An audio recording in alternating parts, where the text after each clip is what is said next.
नमस्ते देवियों और सज्जनों। आज हम बात करेंगे एक ऐसे पवित्र व्रत की जो हर माँ अपने बच्चों की लंबी आयु, सुख समृद्धि और सुरक्षा के लिए रखती है। इसे जीवित पुत्रिका व्रत या जीमूतवाहन व्रत के नाम से भी जाना जाता है। जितिया व्रत की यह कथा सदियों पुरानी है, जो हमें यह सिखाती है कि जब एक माँ अपने बच्चे की सलामती के लिए संकल्प लेती है तो उसकी शक्ति से बढ़कर इस संसार में कुछ भी नहीं होता। आइए जानते हैं इस महान व्रत से जुड़ी दो प्रमुख कथाएं जो आज भी हर माँ को अपने बच्चों की सुरक्षा के लिए प्रेरित करती हैं। पहली कथा, जीमूतवाहन की महानता। यह कथा सतयुग की है। हिमालय पर्वत के एक सुंदर प्रदेश में गंधर्वों का एक राजा था जिसका नाम था जीमूतवाहन। जीमूतवाहन बहुत ही दयालु, साहसी और परोपकारी राजा थे। उनके मन में हमेशा दूसरों की भलाई करने की भावना रहती थी। राजा बनने के बाद उन्होंने अपने राज्य की सारी जिम्मेदारी अपने भाई बहनों को सौंप दी और खुद अपने पिता की सेवा में लग गए। एक दिन वे अपने पिता के साथ जंगल में सैर कर रहे थे। वहां उन्होंने एक बूढ़ी नागिन, नाग जाति की स्त्री को जोर जोर से रोते हुए देखा। जीमूतवाहन का दयालु हृदय पिघल गया। उन्होंने उस नागिन के पास जाकर पूछा, हे माता, आप इतनी दुखी क्यों हैं? आपकी आंखों में इतने आंसू क्यों हैं? बूढ़ी नागिन ने रोते हुए जवाब दिया, हे राजकुमार, मैं एक नाग परिवार की स्त्री हूं। हमारी जाति पर एक बड़ा संकट आ गया है। गरुड़ पक्षियों के राजा हमसे हर दिन एक नाग को खाने के लिए ले जाते हैं। आज मेरे इकलौते पुत्र शंखचूड़ की बारी है। आज उसे गरुड़ के भोजन के लिए जाना होगा। मेरे पास मेरे बेटे के अलावा और कोई नहीं है। मैं उसे खोने के दुख से व्याकुल हूं। जीमूतवाहन ने बूढ़ी नागिन का दुख देखा तो उनका मन बहुत दुखी हुआ। उन्होंने तुरंत बूढ़ी नागिन को सांत्वना दी और कहा, हे माता, आप चिंता न करें। मैं आपके पुत्र को बचाने का वचन देता हूं। बूढ़ी नागिन को उनकी बात पर विश्वास नहीं हुआ। उन्होंने कहा, राजकुमार, गरुड़ बहुत शक्तिशाली हैं। आप उनके सामने कैसे टिक पाएंगे?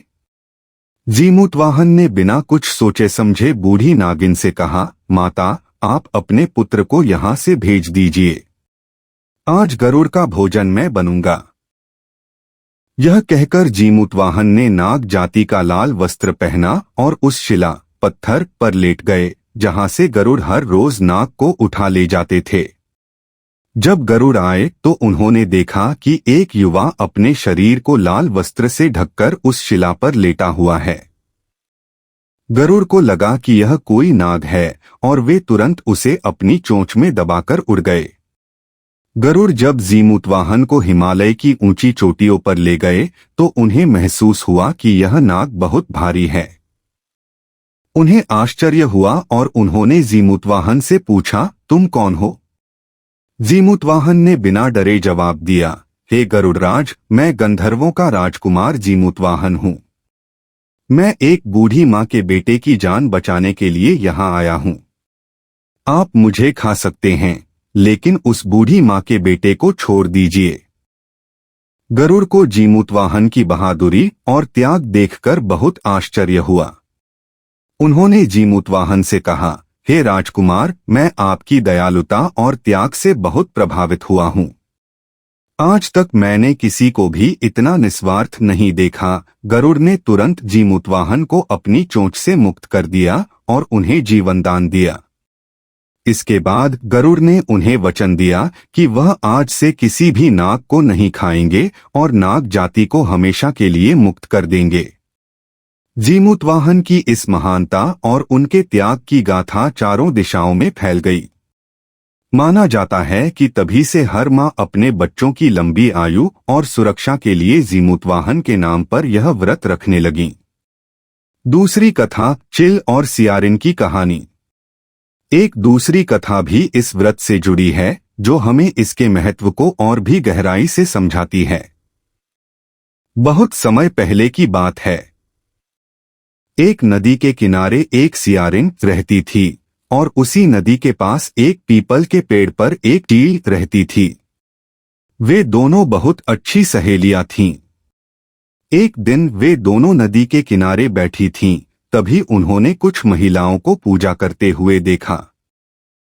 ये महिलाएं जीवित पुत्रिका व्रत की पूजा कर रही थीं। सियारिन और चिल ने उन महिलाओं से पूछा कि वे क्या कर रही हैं। महिलाओं ने उन्हें इस व्रत के बारे में विस्तार से बताया और कहा कि यह व्रत अपनी संतानों की लंबी आयु के लिए रखा जाता है। यह सुनकर सियारिन और चिल ने भी यह व्रत रखने का संकल्प लिया। वे दोनों निर्जला व्रत करने के लिए तैयार हो गईं। लेकिन सियारिन स्वभाव से बहुत लालची थी। रात में जब उसे बहुत भूख लगी तो वह अपनी भूख को बर्दाश्त नहीं कर पाई।